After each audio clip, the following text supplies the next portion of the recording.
Chapitre 22.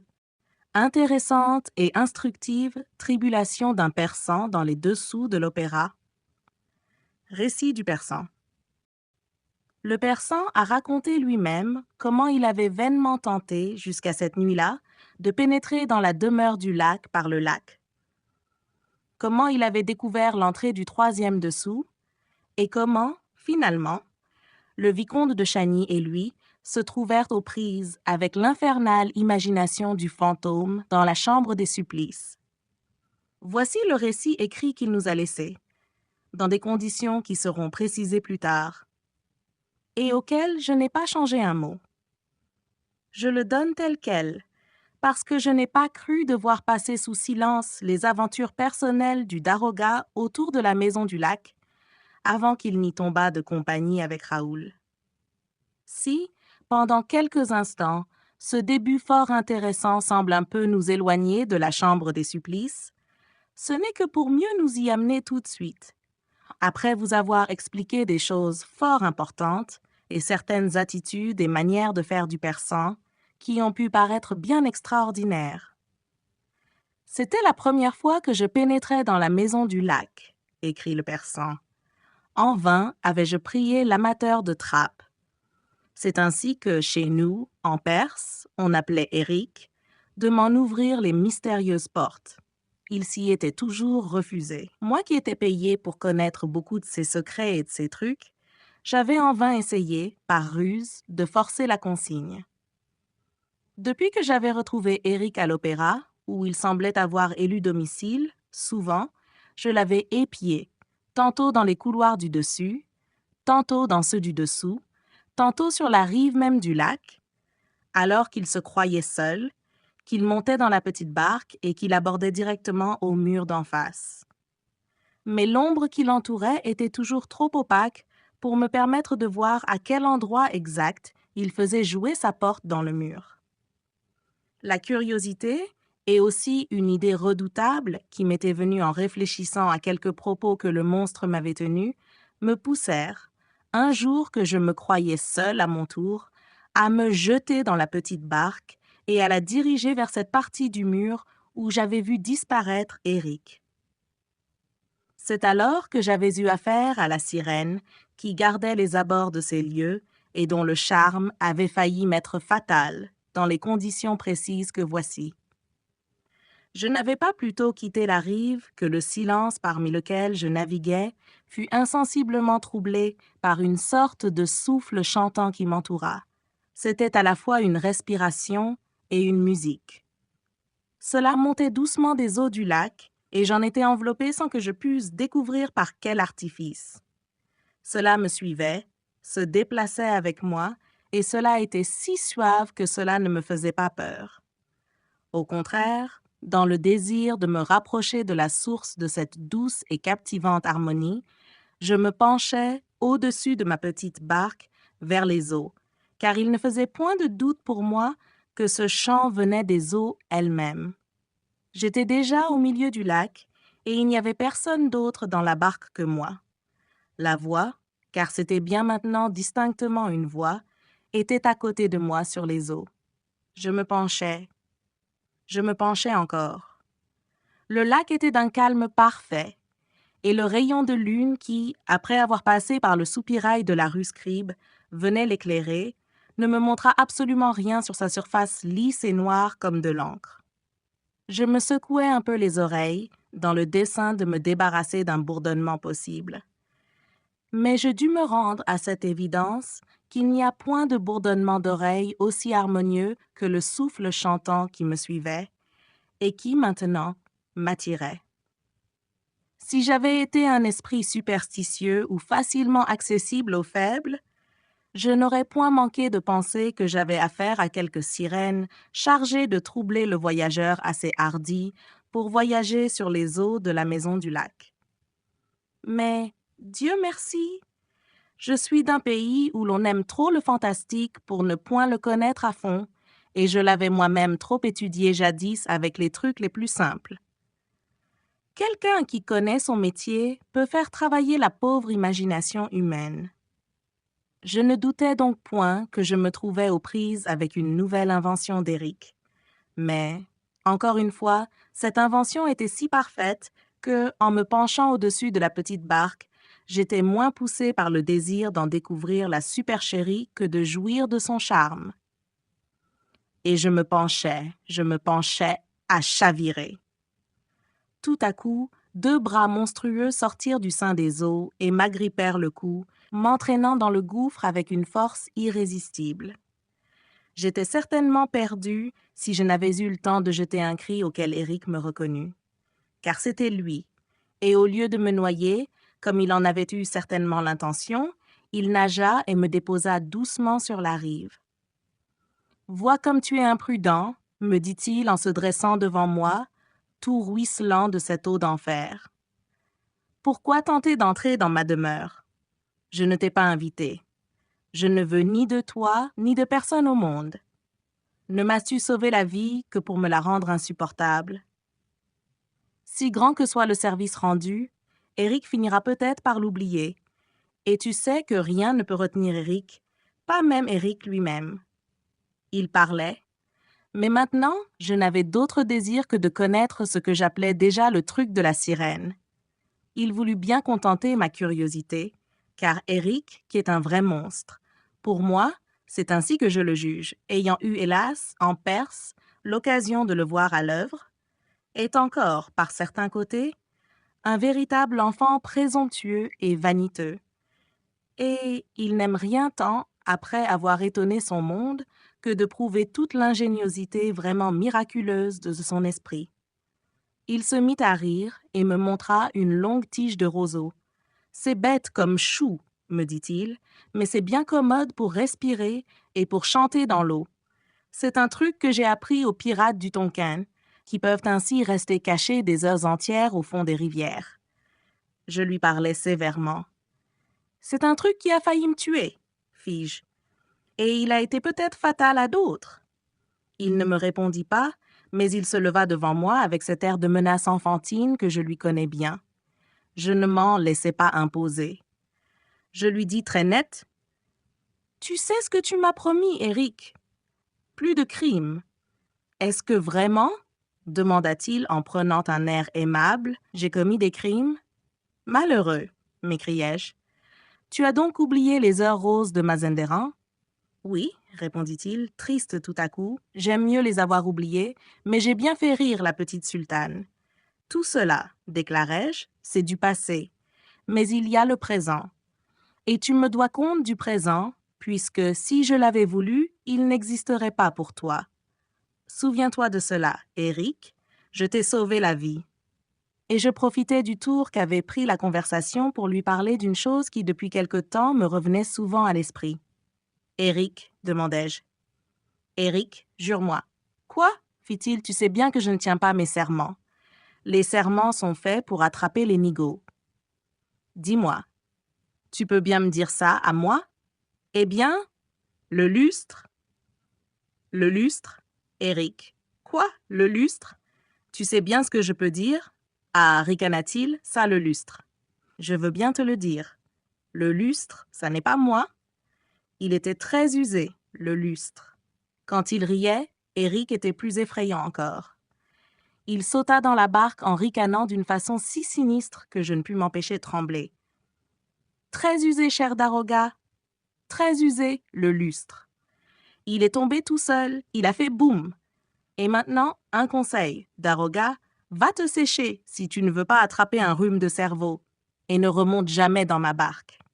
Et surtout, n'essaie pas d'entrer dans ma maison. Je ne suis pas toujours là. Daroga. Et j'aurais du chagrin à te dédier ma messe des morts. » Se disant et ricanant, il était debout à l'arrière de sa barque et godillait avec un balancement de singe. Il avait bien l'air alors du fatal rocher, avec ses yeux d'or en plus. Et puis je ne vis bientôt plus que ses yeux, et enfin il disparut dans la nuit du lac. C'est à partir de ce jour que je renonçai à pénétrer dans sa demeure par le lac. Évidemment, cette entrée-là était trop bien gardée, surtout depuis qu'il savait que je la connaissais. Mais je pensais bien qu'il devait s'en trouver une autre. car plus d'une fois j'avais vu disparaître Eric dans le troisième dessous, alors que je le surveillais et sans que je puisse imaginer comment. Je ne saurais trop le répéter. Depuis que j'avais retrouvé Eric, installé à l'opéra, je vivais dans une perpétuelle terreur de ces horribles fantaisies, non point en ce qui pouvait me concerner, certes, mais je redoutais tout de lui pour les autres. Et quand il arrivait quelque accident, quelque événement fatal, je ne manquais point de me dire « C'est peut-être Eric », comme d'autres disaient autour de moi « C'est le fantôme ». Que de fois n'ai-je point entendu prononcer cette phrase par des gens qui souriaient, les malheureux. S'ils avaient su que ce fantôme existait en chair et en os et était autrement terrible que l'ombre vaine qu'ils évoquaient, je jure bien qu'ils eussent cessé de se moquer. S'ils avaient su seulement ce dont Eric était capable, surtout dans un champ de manœuvre comme l'opéra. Et s'ils avaient connu le fin fond de ma pensée redoutable. Pour moi, je ne vivais plus. Bien qu'Éric m'eût annoncé fort solennellement qu'il avait bien changé et qu'il était devenu le plus vertueux des hommes depuis qu'il était aimé pour lui-même, phrase qui me laissa sur le coup affreusement perplexe, je ne pouvais m'empêcher de frémir en songeant au monstre. Son horrible, unique et repoussante laideur le mettait au banc de l'humanité, et il m'était apparu bien souvent qu'il ne se croyait plus, par cela même, aucun devoir vis-à-vis de la race humaine. La façon dont il m'avait parlé de ses amours n'avait fait qu'augmenter mes transes, car je prévoyais, dans cet événement auquel il avait fait allusion sur un ton de hâblerie que je lui connaissais, la cause de drames nouveaux et plus affreux que tout le reste. Je savais jusqu'à quel degré de sublime et désastreux désespoir pouvait aller la douleur d'Éric, et les propos qu'il m'avait tenus, vaguement annonciateurs de la plus horrible catastrophe, ne cessaient point d'habiter ma pensée redoutable. D'autre part, j'avais découvert le bizarre commerce moral qui s'était établi entre le monstre et Christine Daae. Cachée dans la chambre de débarras qui fait suite à la loge de la jeune diva, j'avais assisté à des séances admirables de musique qui plongeaient évidemment Christine dans une merveilleuse extase. Mais tout de même, je n'eus point pensé que la voix d'Éric, qui était retentissante comme le tonnerre ou douce comme celle des anges, à volonté, pût faire oublier sa laideur. Je compris tout quand je découvris que Christine ne l'avait pas encore vu. J'eus l'occasion de pénétrer dans la loge et, me souvenant des leçons qu'autrefois il m'avait données, je n'eus point de peine à trouver le truc qui faisait pivoter le mur qui supportait la glace, et je constatais par quel truchement de briques creuses, de briques porte-voix, il se faisait entendre de Christine comme s'il avait été à ses côtés.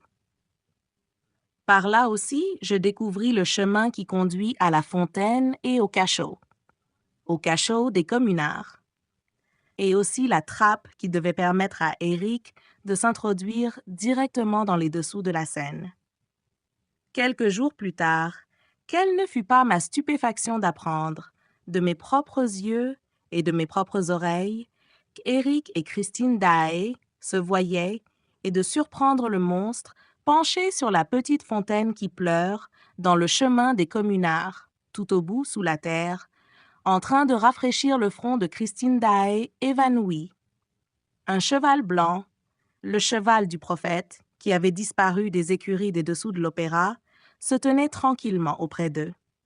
Je me montrai. Ce fut terrible. Je vis des étincelles partir de deux yeux d'or, et je fus, avant que j'aie pu dire un mot, frappé en plein front d'un coup qui m'étourdit. Quand je revins à moi, Éric, Christine et le cheval blanc avaient disparu. Je ne doutais point que la malheureuse ne fût prisonnière dans la demeure du lac. Sans hésitation, je résolus de retourner sur la rive, malgré le danger certain d'une pareille entreprise. Pendant 24 heures, je guettais, caché près de la berge noire, l'apparition du monstre, car je pensais bien qu'il devait sortir, forcé qu'il était d'aller faire ses provisions.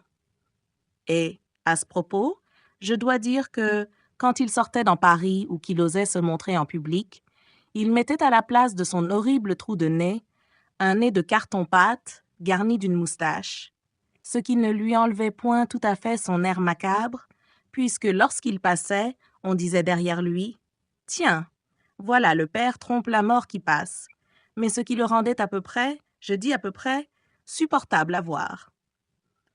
J'étais donc à le guetter sur la rive du lac Averne, comme il l'avait appelé plusieurs fois devant moi en ricanant son lac. Et fatigué de ma longue patience, je me disais encore, il est passé par une autre porte, celle du 3e dessous.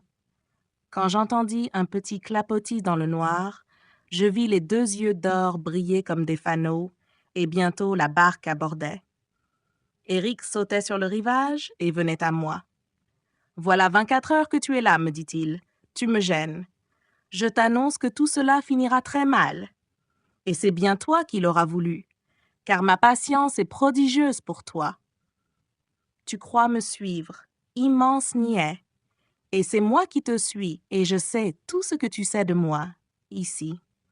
Je t'ai épargné hier dans mon chemin des communards, mais je te le dis en vérité, que je n'y t'y revois plus. Tout cela est bien imprudent, ma parole, et je me demande si tu sais encore ce que parler veut dire. » Il était si fort en colère que je n'eus garde dans l'instant de l'interrompre. Après avoir soufflé comme un phoque, il précisa son horrible pensée, qui correspondait à ma pensée redoutable. Oui, il faut savoir une fois pour toutes. Une fois pour toutes, c'est dit, ce que parler veut dire. Je te dis qu'avec tes imprudences, car tu t'es fait déjà arrêter 2 fois par l'ombre au chapeau de feutre, qui ne savait pas ce que tu faisais dans les dessous, et qui t'a conduit au directeur, lesquels t'ont pris pour un fantasque persan amateur de trucs de féerie et de coulisses de théâtre. J'étais là? Oui, j'étais là dans le bureau. Tu sais bien que je suis partout.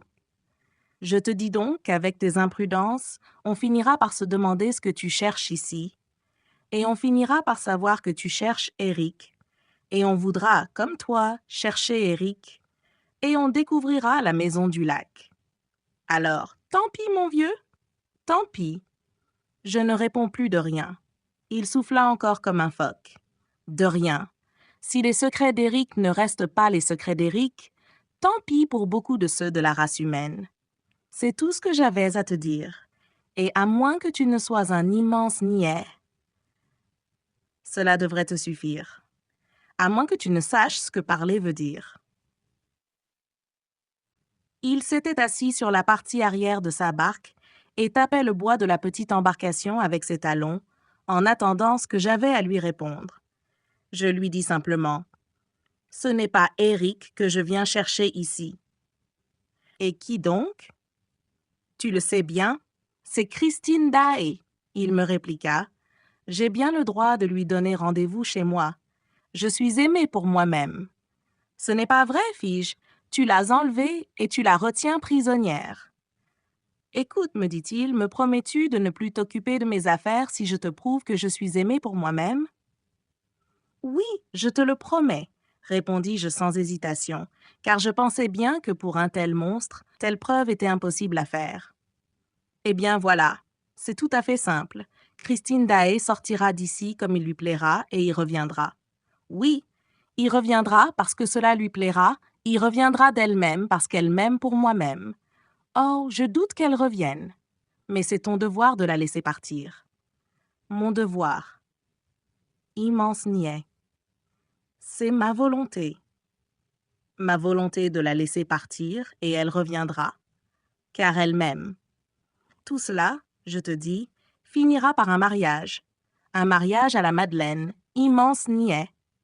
Me crois-tu à la fin? Quand je te dis que ma messe de mariage est déjà écrite, tu verras ce qui rit. Il tapota encore ses talons sur le bois de la barque, dans une espèce de rythme qui l'accompagnait à mi-voix en chantant « Kyrie, Kyrie, Kyrie éléison. » Tu verras cette messe. Écoute, conclus-je, je te croirai si je vois Christine Daae sortir de la maison du lac et y revenir librement. Et tu ne t'occuperas plus de mes affaires, Eh bien, tu verras cela ce soir. Viens au bal masqué. Christine et moi irons y faire un petit tour. Tu iras ensuite te cacher dans la chambre de débarras et tu verras que Christine, qui aura regagné sa loge, ne demandera pas mieux que de reprendre le chemin des communards. C'est entendu? Si je voyais cela, en effet, je n'aurais qu'à m'incliner. Car une très belle personne a toujours le droit d'aimer le plus horrible monstre, surtout quand, comme celui-ci, il a la séduction de la musique et quand cette personne est justement une très distinguée cantatrice. Et maintenant, va-t'en, car il faut que je parte pour aller faire mon marché. Je m'en allais donc, toujours inquiet du côté de Christine Daae, mais ayant surtout, au fond de moi-même, une pensée redoutable depuis qu'il l'avait réveillée si formidablement à propos de mes imprudences. Je me disais, comment tout cela va-t-il finir? Et bien que je fusse assez fataliste de tempérament, je ne pouvais me défaire d'une indéfinissable angoisse à cause de l'incroyable responsabilité que j'avais prise un jour en laissant vivre le monstre qui menaçait aujourd'hui beaucoup de ceux de la race humaine. À mon prodigieux étonnement, les choses se passèrent comme il me l'avait annoncé. Christine Daae sortit de la maison du lac et y revint plusieurs fois sans qu'apparemment elle y fût forcée. Mon esprit voulut alors se détacher de cet amoureux mystère, mais il était fort difficile, surtout pour moi, à cause de la redoutable pensée de ne point songer à Éric. Toutefois, résigné à une extrême prudence, je ne commis point la faute de retourner sur les bords du lac, ni de reprendre le chemin des communards. Mais la hantise de la porte secrète du troisième dessous me poursuivant, je me rendis plus d'une fois directement dans cet endroit que je savais désert le plus souvent dans la journée. J'y faisais des stations interminables en me tournant les pouces, et caché par un décor du roi de Lahore qu'on avait laissé là, je ne sais pas pourquoi, car on ne jouait pas souvent le roi de Lahore. Tant de patience devait être récompensée. Un jour, je vis venir à moi, sur ses genoux, le monstre. J'étais certain qu'il ne me voyait pas. Il passa entre le décor qui se trouvait là et important, alla jusqu'à la muraille et agit, à un endroit que je précisais de loin, sur un ressort qui fit basculer une pierre, lui ouvrant un passage. Il disparut par ce passage, et la pierre se referma derrière lui. J'avais le secret du monstre, le secret qui pouvait, à mon heure, me livrer la demeure du lac. Pour m'en assurer, j'attendis au moins une demi-heure et fis à mon tour jouer le ressort. Tout se passa comme pour Éric, mais je n'eus garde de pénétrer moi-même dans le trou, sachant Éric chez lui. D'autre part, l'idée que je pouvais être surpris ici par Éric me rappela soudain la mort de Joseph Buquet, et, ne voulant point compromettre une pareille découverte, qui pouvait être utile à beaucoup de monde, à beaucoup de ceux de la race humaine, je quittai les dessous du théâtre après avoir soigneusement remis la pierre en place, suivant un système qui n'avait point varié depuis la Perse. Vous pensez bien que j'étais toujours très intéressée par l'intrigue d'Éric et de Christine Daae. Non point que j'obéisse en la circonstance à une maladive curiosité, mais bien à cause, comme je l'ai déjà dit, de cette pensée redoutable qui ne me quittait pas. Si, pensais-je, Éric découvre qu'il n'est pas aimé pour lui-même. Nous pouvons nous attendre à tout. Et ne cessant d'errer prudemment dans l'opéra, j'appris bientôt la vérité sur les tristes amours du monstre. Il occupait l'esprit de Christine par la terreur. Mais le cœur de la douce enfant appartenait tout entier au vicomte Raoul de Chagny. Pendant que ceux-ci jouaient tous deux, comme deux innocents fiancés dans les dessus de l'opéra, fuyant le monstre, ils ne se doutaient pas que quelqu'un veillait sur eux. J'étais décidée à tout, à tuer le monstre s'il le fallait, et à donner des explications ensuite à la justice.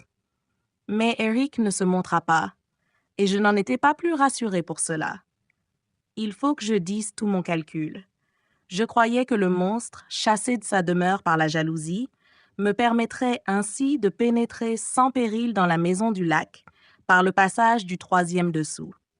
J'avais tout intérêt, pour tout le monde, à savoir exactement ce qu'il pouvait bien y avoir là-dedans. Un jour, fatiguée d'attendre une occasion, je fis jouer la pierre, et aussitôt, j'entendis une musique formidable. Le monstre travaillait, toute porte ouverte chez lui à son Don Juan triomphant. Je savais que c'était là l'œuvre de sa vie. Je n'avais garde de bouger, et je restai prudemment dans mon trou obscur. Il s'arrêta un moment de jouer, et se prit à marcher à travers sa demeure, comme un fou. Et il dit tout haut d'une voix retentissante, « Il faut que tout cela soit fini avant. » Bien fini. Cette parole n'était pas encore pour me rassurer, et comme la musique reprenait, je fermais la pierre tout doucement. Or, malgré cette pierre fermée, j'entendais encore un vague chant lointain, qui montait du fond de la terre, comme j'avais entendu le chant de la sirène monter du fond des eaux. Et je me rappelais les paroles de quelques machinistes dont on avait souri au moment de la mort de Joseph Buquet. Il y avait autour du corps du pendu comme un bruit qui ressemblait au chant des morts. Le jour de l'enlèvement de Christine Daae, je n'arrivais au théâtre qu'assez tard dans la soirée et tremblant d'apprendre de mauvaises nouvelles. J'avais passé une journée atroce, car je n'avais cessé, depuis la lecture d'un journal du matin, annonçant le mariage de Christine et du vicomte de Chagny, de me demander si, après tout, je ne ferais pas mieux de dénoncer le monstre. Mais la raison me revint, et je restais persuadée qu'une telle attitude ne pouvait que précipiter la catastrophe possible. Quand ma voiture me déposa devant l'opéra, je regardais ce monument comme si j'étais étonnée, en vérité, de le voir encore debout. Mais je suis, comme tout bon oriental, un peu fataliste, et j'entrais, m'attendant à tout. L'enlèvement de Christine Daae à l'acte de la prison, qui surprit naturellement tout le monde, me trouva préparée. C'était sûr qu'Éric l'avait escamoté, comme le roi des prestidigitateurs qu'il est, en vérité. Et je pensais bien que cette fois c'était la fin pour Christine et peut-être pour tout le monde. Si bien qu'un moment je me demandais si je n'allais pas conseiller à tous ces gens qui s'attardaient au théâtre de se sauver. Mais encore, je fus arrêtée dans cette pensée de dénonciation par la certitude où j'étais que l'on me prendrait pour un fou. Enfin, je n'ignorais pas que si, par exemple, je criais pour faire sortir tous ces gens au feu, je pouvais être la cause d'une catastrophe. Étouffement dans la fuite, piétinement, lutte sauvage, pire que la catastrophe elle-même. Toutefois, je me résolus à agir sans plus tarder, personnellement. Le moment me semblait, du reste, propice. J'avais beaucoup de chance pour qu'Éric ne songeât à cette heure qu'à sa captive. Il fallait en profiter pour pénétrer dans sa demeure par le troisième dessous, et je pensais, pour cette entreprise, à m'adjoindre ce pauvre petit désespéré de vicomte, qui, au premier mot, accepta avec une confiance en moi qui me toucha profondément. J'avais envoyé chercher mes pistolets par mon domestique. Darius nous rejoignit avec la boîte dans la loge de Christine. Je donnai un pistolet au vicomte et lui conseillai d'être prêt à tirer comme moi-même, car, après tout, Éric pouvait nous attendre derrière le mur. Nous devions passer par le chemin des communards et par la trappe. Le petit vicomte m'avait demandé, en apercevant mes pistolets, si nous allions nous battre en duel. Certes, et je dis « quel duel ?» Mais je n'eus le temps, bien entendu, de rien lui expliquer. Le petit vicomte est brave, mais tout de même il ignorait à peu près tout de son adversaire. Et c'était tant mieux. Qu'est-ce qu'un duel avec le plus terrible des bretteurs, à côté d'un combat avec le plus génial des prestigitateurs? Moi-même, je me faisais difficilement à cette pensée que j'allais entrer en lutte avec un homme qui n'est visible au fond que lorsqu'il le veut, et qui, en revanche, voit tout autour de lui quand toute chose pour vous reste obscure. Avec un homme dont la science bizarre, la subtilité, l'imagination et l'adresse lui permettent de disposer de toutes les forces naturelles, combinées pour créer à vos yeux ou à vos oreilles l'illusion qui vous perd. Et cela, dans les dessous de l'opéra, c'est-à-dire au pays même de la fantasmagorie. Peut-on imaginer cela sans frémir?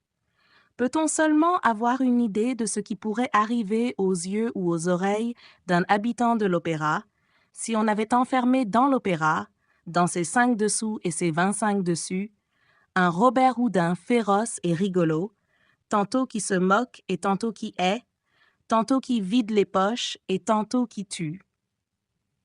Pensez-vous à cela? Combattre l'amateur de trappe? Mon Dieu! En a-t-il fabriqué chez nous, dans tous nos palais, de ces étonnantes trappes pivotantes qui sont les meilleures des trappes? Combattre l'amateur de trappe au pays des trappes.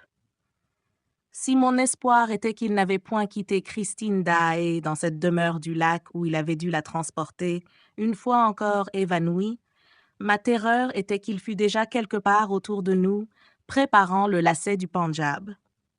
Nul mieux que lui ne sait lancer le lacet du Pendjab, et il est le prince des étrangleurs, comme il est le roi des prestidigitateurs.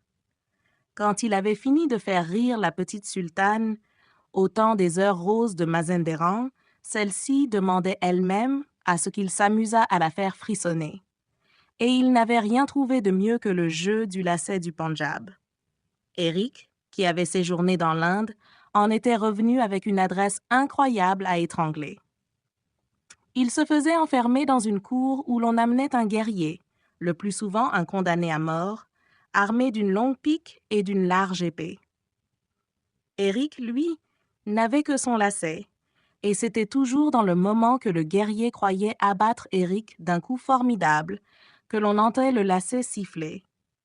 D'un coup de poignet, Eric avait serré le mince lasso au col de son ennemi et il le traînait aussitôt devant la petite sultane et ses femmes qui regardaient à une fenêtre et applaudissaient. La petite sultane apprit, elle aussi, à lancer le lacet du Pendjab et tua ainsi plusieurs de ses femmes et même de ses amis en visite. Mais je préfère quitter ce sujet terrible des heures roses de Mazanderan. Si j'en ai parlé, c'est que je dus, étant arrivé avec le vicomte de Chagny dans les dessous de l'opéra, mettre en garde mon compagnon contre une possibilité toujours menaçante autour de nous, l'étranglement. Certes, une fois dans les dessous, mes pistolets ne pouvaient plus nous servir à rien, car j'étais bien sûr que, du moment qu'il ne s'était point opposé du premier coup à notre entrée dans le chemin des communards, Eric ne se laisserait plus voir. Mais il pouvait toujours nous étrangler. Je n'eus point le temps d'expliquer tout cela au vicomte, et même je ne sais si, ayant disposé de ce temps, j'en aurais usé pour lui raconter qu'il y avait quelque part, dans l'ombre, un lacet du Pendjab prêt à siffler. C'était bien inutile de compliquer la situation, et je me bornais à conseiller à M. de Chagny de tenir toujours sa main à hauteur de l'œil, le bras replié dans la position du tireur au pistolet qui attend le commandement de feu. Dans cette position, il est impossible, même au plus adroit étrangleur, de lancer utilement le lacet du Pendjab. En même temps que le coup, il vous prend le bras ou la main, et ainsi ce lacet, que l'on peut facilement délacer, devient inoffensif. Après avoir évité le commissaire de police et quelques fermeurs de porte, puis les pompiers, et rencontré pour la première fois le tueur de rats, et passé inaperçu aux yeux de l'homme au chapeau de feutre, le vicomte et moi nous parvînmes sans encombre dans le 3e dessous, entre le portant et le décor du roi de Lahore. Je fis jouer la pierre, et nous sautâmes dans la demeure qu'Éric s'était construite dans la double enveloppe des murs de fondation de l'opéra. Et cela, le plus tranquillement du monde, puisque Éric a été un des premiers entrepreneurs de maçonnerie de Philippe Garnier, l'architecte de l'opéra, et qu'il avait continué à travailler mystérieusement tout seul quand les travaux étaient officiellement suspendus, pendant la guerre, le siège de Paris et la Commune. Je connaissais assez mon Éric pour caresser la présomption d'arriver à découvrir tous les trucs qu'il avait pu se fabriquer pendant tout ce temps-là. Aussi n'étais-je nullement rassurée en sautant dans sa maison. Je savais ce qu'il avait fait de certains palais de Mazanderan.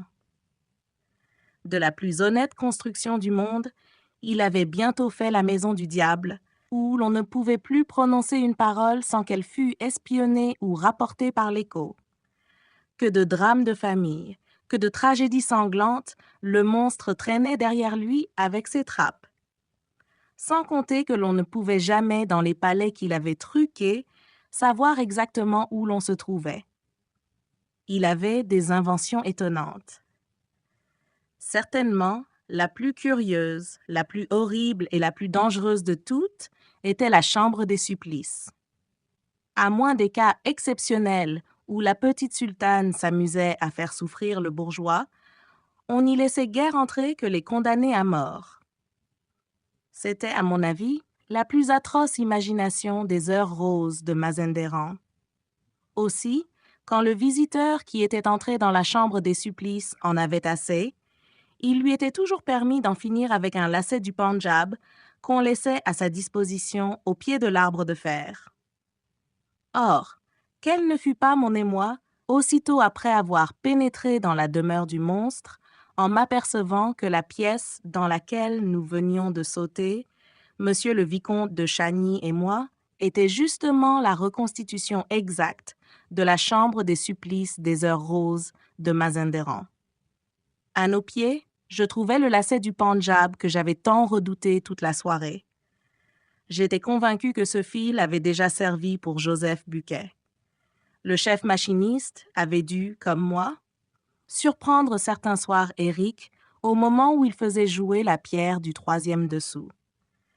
Curieux, il avait à son tour tenté le passage avant que la pierre ne se refermât, et il était tombé dans la chambre des supplices, et il n'en était sorti que pendu. J'imaginais très bien Éric traînant le corps dont il voulait se débarrasser jusqu'au décor du roi de Lahore et l'y suspendant, pour faire un exemple ou pour grossir la terreur superstitieuse qui devait l'aider à garder les abords de la caverne. Mais, après réflexion, Éric revenait chercher le lacet du Pendjab, qui est très singulièrement fait de boyaux de chat et qui aurait pu exciter la curiosité d'un juge d'instruction. Ainsi s'expliquait la disparition de la corde de pendu. Et voilà que je le découvrais à nos pieds, le lacet dans la chambre des supplices. Je ne suis point pusillanime, mais une sueur froide m'inonda le visage. La lanterne dont je promenais le petit disque rouge sur les parois de la trop fameuse chambre tremblait dans ma main. Monsieur de Chagny s'en aperçut et me dit « Que se passe-t-il donc, monsieur ?» Je lui fis signe violemment de se taire, car je pouvais avoir encore cette suprême espérance que nous étions dans la chambre des supplices sans que le monstre n'en sût rien. Et même, cette espérance-là n'était point le salut, car je pouvais encore très bien m'imaginer que, du côté du 3e dessous, la chambre des supplices était chargée de garder la demeure du lac, et cela peut-être automatiquement. Oui, les supplices allaient peut-être commencer automatiquement. Qui aurait pu dire quel geste nous ils attendaient pour cela? Je recommandais l'immobilité la plus absolue à mon compagnon. Un écrasant silence pesait sur nous. Et ma lanterne rouge continuait à faire le tour de la chambre des supplices. Je la reconnaissais. Un rapport administratif venu du Tonkin et arrivé à Paris fin juillet 1900 raconte comment le célèbre chef de bande, le Dotam, traqué avec ses pirates par nos soldats, put leur échapper, ainsi que tous les siens, grâce au jeu des roseaux. Daroga, en Perse, commandant général de la police du gouvernement. Ici, le Persan aurait pu avouer que le sort d'Éric l'intéressait également pour lui-même, car il n'ignorait point que si le gouvernement de Téhéran eût appris Éric était encore vivant, c'en était fait de la modeste pension de l'ancien Daroga.